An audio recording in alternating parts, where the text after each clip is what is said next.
would like to thank all the organizers who have invited me here for the talk. So after your previous talks, I know that cancer is something which would not much interest the family physicians.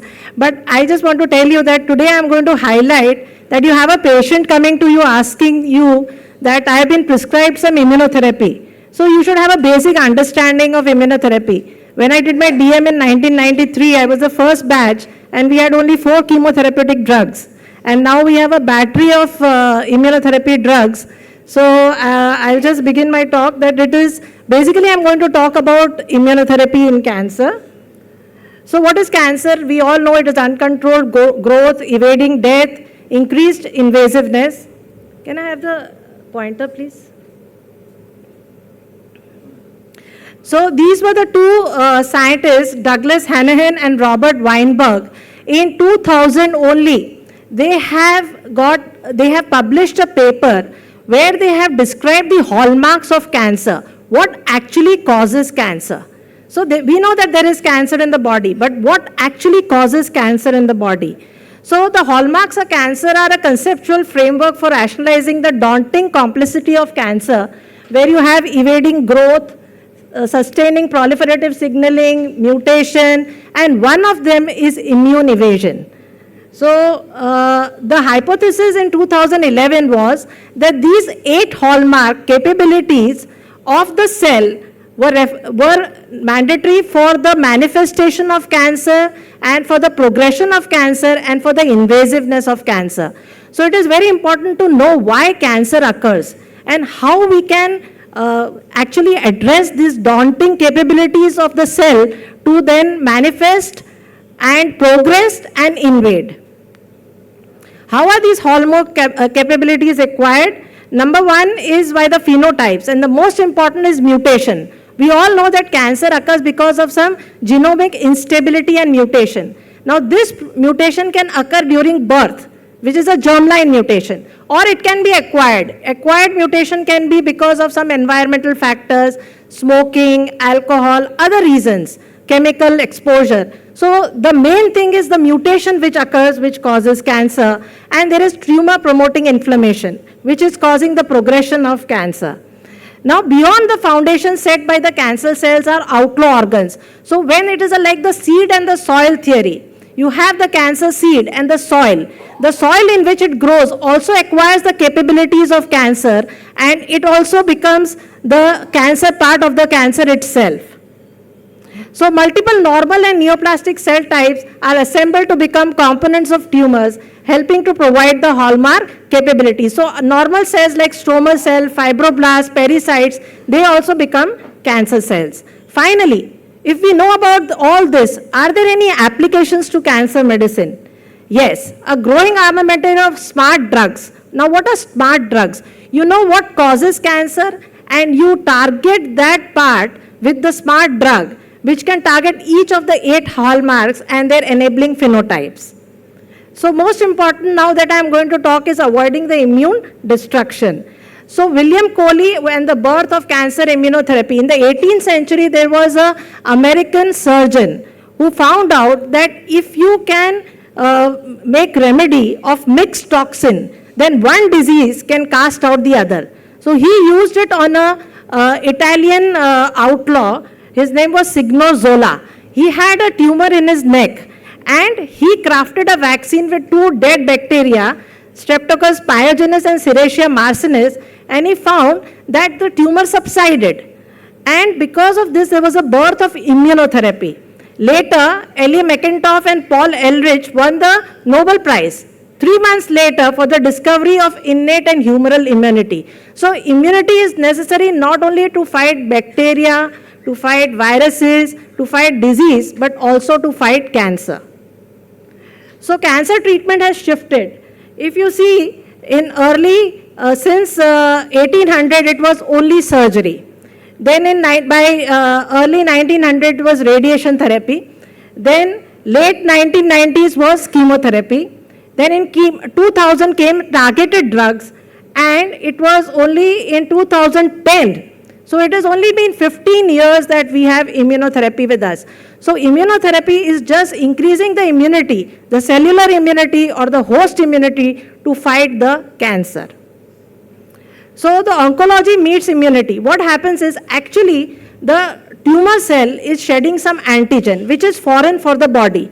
This antigen is picked up by the dendritic cell and it is known as the antigen presenting cell. It travels to the lymph node, it primes the T cell to kill the tumor cell.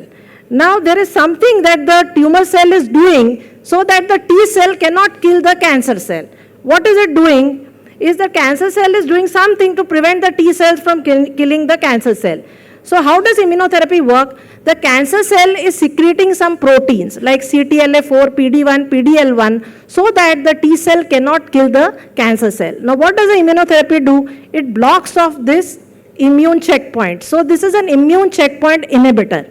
So PD1, anti-PD1, anti-PDL1 which you give for immunotherapy, they are immune checkpoint inhibitors so that the tumor cells which secrete the protein so that the T cell cannot kill the cancer cell, these things is blocked by giving immunotherapy. So basically it is that your own T cell can kill the cancer cell. And you'll be like only 2018, Tasuku Honjo is a Japanese scientist and James Allison is an American scientist. In 2018 they got a Nobel Prize for detecting the immunotherapy of cancer.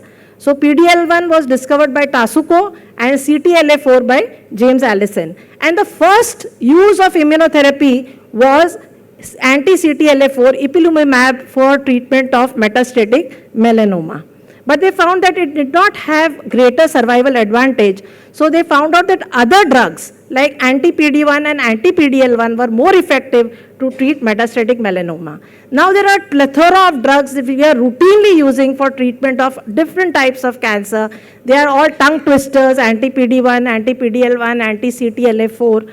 And you have a broad activity for different types of tumors. But only 10 to 30% of the patient respond. Mainly it is used for treatment of lung cancer, liver cancer, melanoma, renal cancer, cervical cancer. So this is my first case, female 44-year, premenopausal, biopsy is triple negative breast cancer. So it is not secreting ER, PR or HER2. PET is non-metastatic. In this patient now you give immunotherapy because the standard of care to treat triple negative breast cancer upfront before surgery is to incorporate immunotherapy along with chemotherapy because they have a higher pathological complete response of 64.8% versus chemotherapy only 51.2%. So you give immunotherapy along with chemotherapy and post 8 cycles, you see the response. So this patient which was having a very large tumor has very good response and the PET becomes negative and the patient undergoes surgery. Now this is a second case. We are seeing a lot of head and neck cancers in Gujarat because we are the global capital of head and neck cancer, I think, in the world. And they come in very advanced stage. So this is a male, 64 years, multiple lines of chemotherapy, poor performance status, nutritionally compromised. And there's a very good trial from Tata Memorial Hospital which uses low dose immunotherapy with oral chemotherapy. And in this patient, we had a very good response. Even I was surprised with the response. Another patient also, multiple lines of treatment, very good response. And there is this patient of CA lung, treated with chemotherapy, post 6 cycles, the middle PET scan is showing incomplete response, only partial response. Now what do you do beyond this? This patient was PDL1 positive, so you added immunotherapy and this tumor completely disappeared in 6 months. The top one is the post chemotherapy and the bottom CT scan is after immunotherapy. You continue for 2 years and patient has very good survival. So 5-year outcome with pembrolizumab versus chemotherapy for metastatic non-small cell lung cancer, the 5-year overall survival and the progression-free survival is better than you give along with immunotherapy rather than giving only chemotherapy. And the only hematological malignancy where you can use immunotherapy is high-grade Hodgkin's lymphoma. So this patient, 68-year-old, bulky stage 4 classic Hodgkin's lymphoma, high score, you give 6 cycles of immunotherapy along with chemotherapy. So in 1975, the standard of treatment for Hodgkin's lymphoma was ABVD. Then came antibody conjugate in 2018. And in 2024, recently, they have introduced immunotherapy and along with chemotherapy in treatment of Hodgkin's lymphoma. So what is most important is to identify the patients who will respond.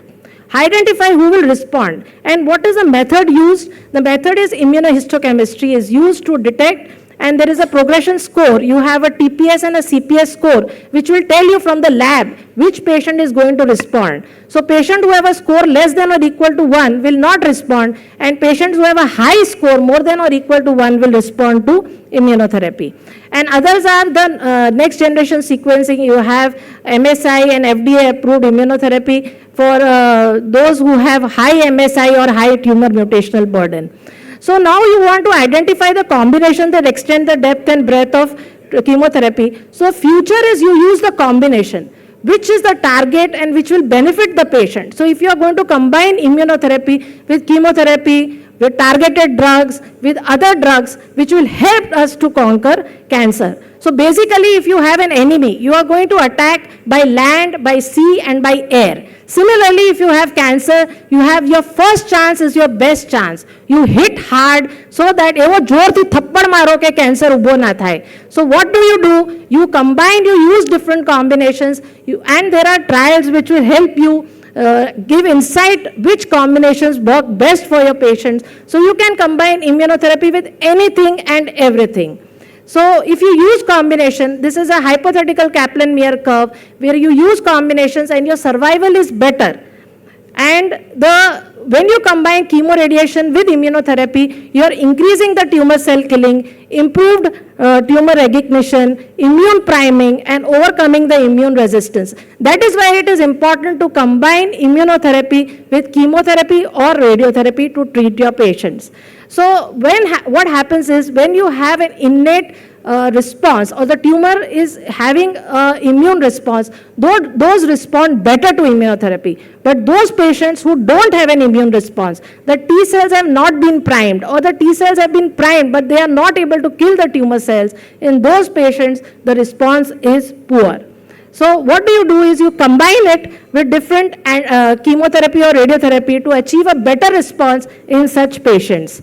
And what is the sign of light? There are successful clinical trials which are hallmark co-targeting of immune evasion and the tumor vasculature. Most important is in progress is pembrolizumab, which is an anti-PD-1 plus fecal microbe transplant. So what is fecal microbe transplant? The fecal microbe transplant is that you have to enhance the T cell killing by giving you're transplanting the fecal mycobacteria into the patient.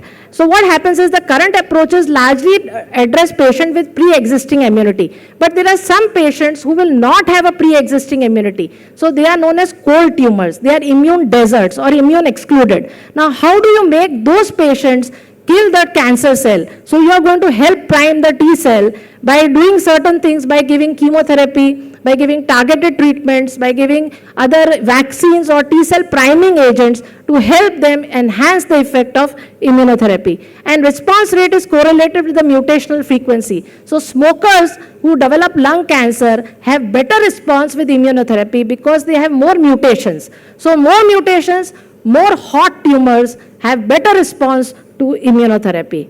So cancer immunotherapy, diet is very important. Like other diseases, diet, microbiome and patient genetics plays a very important role to determine which patient will respond to immunotherapy. So what happens is that you have role of gut microbiome in cancer immunotherapy from predictive marker to a therapeutic target. So you have beneficial microbiome. So now the whole world is shifting towards microbacteria. So how many microbacteria reside in our body? 10 raised to 14 million.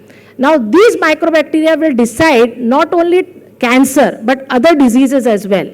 So what happens is if you can modify, there are intrinsic factors which you cannot modify, but your fecal, your microbacteria, microbiome in the gut can be modified. Now how do they do it? What they do is they take healthy flora from the donor, and they inject it, or they inject it into the gut of the person who is suffering from cancer to have better response to immunotherapy. So different types of cancer like lung cancer, liver cancer, melanoma, where you want better response to immunotherapy, and they study the microbiota of the patient. And if it is lacking in those healthy microbiota, they are then passed on to the patient through the fecal route from the donor. And these healthy microbiota, so that is now forming the backbone of all types of diseases. I believe not only cancer, but all types of diseases. That is why they say that gut health is the most important backbone to treat any disease. Whether it is cardiac disease, whether it is cancer, whether it is diabetes. That is why came the year of the millet, where you have high fiber diet, complex carbohydrate, prebiotics, probiotics. So that is very important backbone of any disease treatment, and that is also the backbone of cancer treatment and immunotherapy. So response to immunotherapy, now I am coming to my few last slides. They are CAR T cell therapy. You must have read in the newspapers what is CAR T cell. So what they are doing is they are just genetically modifying the T cells from the patient, and they are engineered with a fusion protein which is known as chimeric antigen receptor. This is then given back to the patient so that the T cells become more stronger and more robust to fight the cancer. So it was main use was to treat leukemia, relapsed leukemia, and this is the first child, Emily Whitehead from US, who had a relapse of acute lymphatic leukemia, and she underwent, this was a trial time, that was in 2012. So this was just in trial, CAR T cell, and she successfully responded to the treatment, and now she is beyond, see, like 2025 this year, and she underwent CAR T cell therapy in 2012. So take home message is that in the past we didn't have the understanding of the immunotherapy. Now immunotherapy is the backbone of cancer treatment. We don't know which patients will respond. Only 10 to 30% of patients will respond. So we have to do something to help the patient respond to the immunotherapy. So that is by changing the gut bacteria, by doing fecal transplants, so that the patient has a more healthy gut to fight the cancer and to get better response from the immunotherapy. Now this is my last slide. We all know the battle of Mahabharata and how Abhimanyu was tricked to enter the Chakravyuh. So the Chakravyuh was set up by Dronacharya. So because Abhimanyu was the son of Subhadra and Subhadra was the sister of Krishna. So when Abhimanyu was in the womb, Krishna had already told Subhadra the story of how to break the Chakravyuh. પણ એને 7 કોઠા ખબર હતા, 8મો કોઠો he did not know. So he entered the battlefield knowing that he will be able to get out of the Chakravyuh, but he succumbed to the Chakravyuh. Similarly, we know the hallmarks of cancer, we know how cancer occurs, what is causing cancer, but we don't completely know about it. So there is always some progress. We are reinventing ourselves so that we can beat the cancer, because it is a very strong enemy. So we have to have some plan in place to beat the enemy. Thank you.